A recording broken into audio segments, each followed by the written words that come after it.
بسم الله الرحمن الرحيم. لقاء اليوم مع الدكتور سامي عياد رئيس الجالية الفلسطينية، والدكتور شادي أبو ظاهر رئيس اتحاد الأطباء والصيادلة في النمسا. هيكلمونا النهاردة عن البازار الخيري، وأيضا هيحدثونا عن الحزب الجديد الغزاوي اللي هيدخل البرلمان. اهلا بك دكتور شادي. اتمنى ان حضرتك تحدثنا باستفاضه عن الحزب وعن التبرعات اللي بتقام من خلال البازار. مساء الخير، تحياتي من مقر الجالية الفلسطينية والبيت الفلسطيني في فيينا. هذه مش أول مرة أنه يصير بازار من أجل دعم أهلنا في القطاع لتهويل الوضع بحرب الإبادة اللي بتصير في غزة. الأخوات مشكورات، ومش لأول مرة الأخت أم راشد والأخوات على جهودهم، وبنتمنى الاستمرارية لدعم شعبنا وإغاثته في هذه المحنة التي تحدث. اهلا بيك دكتور سامي عياد. اهلا بيك. اتمنى انك تحكي لي باستفاضه عن الحزب اللي انتم انشاتوه لكي يدخل البرلمان ويكون له كلمه تكون في قوه او سند لشعب فلسطين ان هم قضيتهم تنحل. لازم نكون عارفين برضو ان الحزب ده تكون مش بس من الفلسطينيين، يعني في اصدقاء نمساويين كتير ومنهم يهود كمان اللي هم متفاهمين القضيه الفلسطينيه، والناس بيحبوا العدل، يعني مستائين من وضع النمسا في حكومتها الحاليه بالطريقه اللي تعامل فيها المشكله كلها. ان الانحياز الكامل الموجود من الحكومه النمساويه في الايام دي عمرنا شفناها. انا بقالي في البلد دي 64 سنه، عمرها ما كانت النمسا بالطريقه دي. طول عمرها كانت النمسا من مشجعين اوائل او بالاحرى من المساعدين الاوائل او متفهمين الاوائل للقضيه الفلسطينيه من ايام كرايسكي.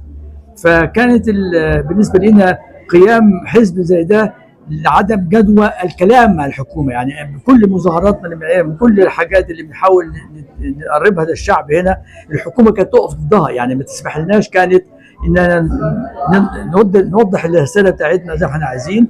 فطلعت الفكره تكوين حزب على الطريقه الديمقراطيه، انه نكون موجودين ونوصل الحزب لغايه البرلمان ويطلع صوتنا في البرلمان لحقوق الشعب الفلسطيني وللانسانيه وللحريه وللديمقراطيه كمان. حضرتك تعتقد ان الدوله النمساويه مش حابه يكون في حزب في البرلمان؟ اكيد لا، اكيد بس ما يقدروش يعملوا حاجه. ايه مسبباتك؟ لا، لانهم مش عايزين اي حاجه، مش عايزين اي صوت يرتفع هنا كتير ضد دولة إسرائيل. وبنقول لهم 1000 مرة لما تكون ضد إسرائيل مش معناته أنت أنتسيميت ولا ضد اليهود ولا حاجة. أنا ضد حكومة استفزازية، حكومة فاشية، حكومة راسست، يعني متعصبة يمينية كاملة، وبتقول على العلن فناء الفلسطينيين. يعني حكومة إسرائيل دي بتقول فناء للفلسطينيين، والحكومة النمساوية ساكتة ما بيقولوش حاجة. فدي ايه وجه النظر من حضرتك في التغيير المفاجئ لرأي البرلمان ان هم يتغاضوا عن القضيه الفلسطينيه ويسيبوا صوتهم للطرف؟ السبب الوحيد في كل اوروبا وكل الدول الغربيه دي الصهيونيه العالميه اللي ماسكه العالم. ده السبب الوحيد والجواب الوحيد.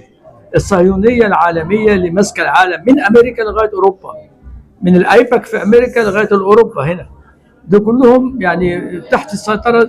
وعرفت الصهيونيه العالميه عرفت تمسك المراكز القوه الموجوده في العالم فين؟ الاعلام، السينما، الافلام، الدعايه، مسكتها بايدها. الصهيونيه العالميه من امريكا طبعا، وتوزعت على العالم كله.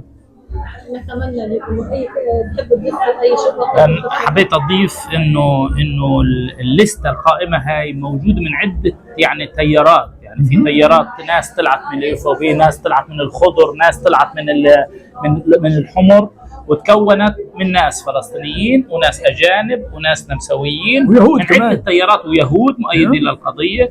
وهذا لانه الحكومه والاحزاب الموجود الاتابليه تبعتاي هذول كلهم ما قدموا شيء من اجل وقف اطلاق النار، بل بالعكس 3 مرات صوتت النمسا ضد اطلاق النار وضد انشاء دوله خلال سنه زي ما شفنا قبل يومين امتنعت عن التصويت. امتنعت عن التصويت. وهذه وكمان شغله انه الاو ار اف اللي هي بتعبر عن لسان الاحزاب الحاكمه كثير منحازه للروايه الصهيونيه في اباده شعبنا، ولذلك قامت لست غزه او قائمه غزه من اجل وقف كل شيء له علاقات باسرائيل، خاصه العلاقات الاتفاقيات السلاح والاتفاقيات التقنيه والامور هذه. وبنتمنى من خاصه الجاليه العربيه والمسلمه والفلسطينيه وحتى اصحابنا واصدقائنا ان ينتخبوا لست غزه. شكرا. اسم الحزب بالضبط؟ لست غزه وبس يعمل انكروتسن غزه. وطبعا في فورت سوق تجتمع في عده بتسيرك زي البنت سالي، زي الدكتور سامي في بورغلاند، انا موجود بنيدا استراج، في عده اشخاص موجودين، بس المهم انه يعمل انكروتسن لست غزه، يعمل علامه صليب بالضبط على غزه، هي كلمه غزه معروفه، بحيث يجمع اصوات. اذا اكثر من 4% بيخشوا 5 اعضاء، واذا حدا بيجيب 35,000 صوت بيدخل مباشر على البرلمان. ان شاء الله ربنا شكرا جميعا ان شاء الله، وان شاء الله الله يفرجها على شعبنا. الف شكر. شكرا يكون صوت غزه في ان شاء الله ان شاء الله. شكرا لكم. شكرا. تسلم. أشكركم أعزائي الكرام، كان معكم هالة المغاوري من البيت الفلسطيني بفيينا والبازار الذي أقامته منظمة غصن الزيتون تحت رعاية السفير الفلسطيني صلاح الشافعي. كانت معكم هالة المغاوري من فيينا.